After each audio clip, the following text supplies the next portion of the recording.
Salam, and welcome back to day 12 of our journey through the Quran this Ramadan. You know, today is really special. We're diving deep into some truly profound tests of patience, first in Surah Hud, and then we get to the beginning of what Allah Himself calls the most beautiful story, the story of Prophet Yusuf. It's going to be an emotional one. So, what's on the agenda? Well, we're going to start with this incredible idea of Allah's unfailing provision. That's kind of the foundation for everything.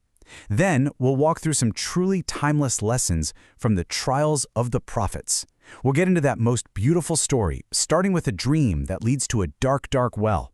And yeah, we're even going to see how someone could choose prison over sin. Let's get into it. All right, first up, we're kicking things off in Surah Hud with what is, honestly, one of the most powerful and just reassuring guarantees in the entire Quran. Seriously, this is the bedrock, the very foundation on which all patience, all sabr, is built. وَمَا مِن دَابَّةٍ فِي الْأَرْضِ إِلَّا عَلَى اللَّهِ رِزْقُهَا. Just let that sink in for a moment.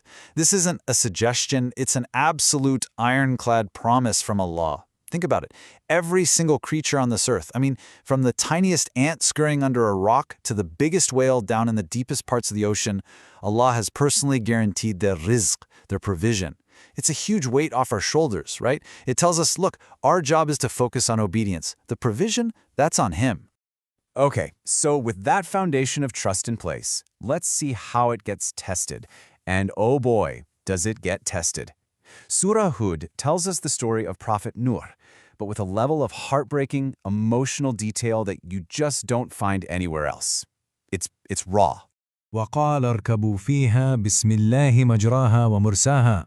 Just picture this scene, this massive ark, right? But it's got no engine, no rudder, no modern GPS.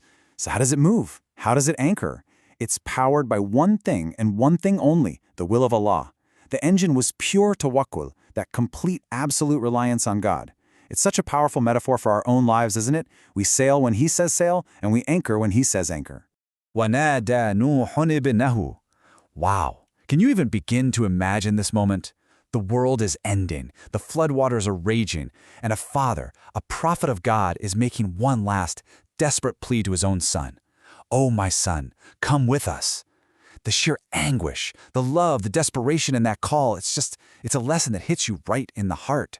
And then, just like that, the waves came between them. It's so stark, so final. The lesson here is absolutely crystal clear.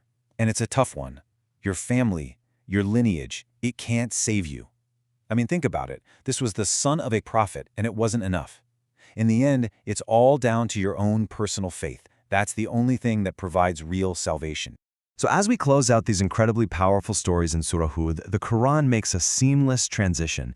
It moves into a narrative so profound, so perfectly told, that Allah Himself gives it a title. And what a title it is! Ahsanul Qasas, the best of stories. نحن نقص عليك أحسن القصص. Listen to that. Allah is saying, we relate to you the best of stories. Not just a good one, not even a great one, the best. That's a divine declaration. It's like we're being invited to sit down and receive a masterclass in storytelling, in hope, in patience, directly from the author of reality Himself. How amazing is that? And where does this epic, this best of stories begin? You might expect a palace, a throne, right? Nope.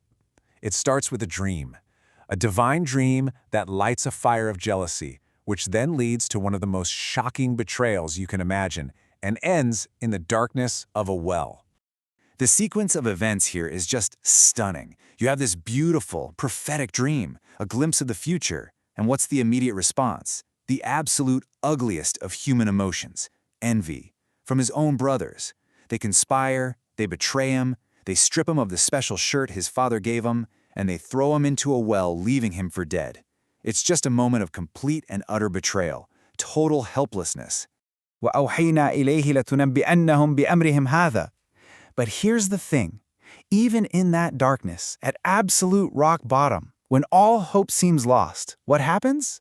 Allah sends him a direct revelation, a promise, a prophecy that one day He will confront them. And this is so important. It shows us that the well wasn't meant to be his grave. No way. It was his launching pad. So Yusuf gets rescued from the well, but his ordeal is far from over. He's sold into slavery. And now his journey brings him to his next great test. And this one is different. It's not about being patient in hardship. It's about holding on to your integrity when you're faced with incredible temptation. And this all happens right inside the palace of a powerful Egyptian minister. And look at the choice he's facing. It couldn't be more black and white. On one hand, you've got a life of comfort, of pleasure, status, everything the world has to offer. But it comes at the cost of disobeying Allah. And on the other hand, a life of hardship, chains, a prison cell, but with obedience and closeness to Allah. What would you choose? قال معاذ الله. And his response, those are his very first words. It's immediate. It's instinctual. He doesn't argue. He doesn't try to rationalize or find a loophole. He just says, Ma'adh Allah. I seek refuge in Allah. That right there, that is the shield of a believer. قال رب السجن أحب إلي مما يدعونني إليه. And then comes this declaration. Honestly, it's one of the most astonishing things you'll read in the entire Quran. He says, my Lord, prison is more beloved to me than what they're calling me to. Think about that. He chose the chains, he chose the prison cell because it meant obedience. He preferred that over a life of luxury drenched in sin. Now that is the definition of true success. All right, so we've been on quite a journey through these huge, immense trials and displays of just incredible patience. So the big question is, what are the key lessons? What should we really be taking away from Juz 12?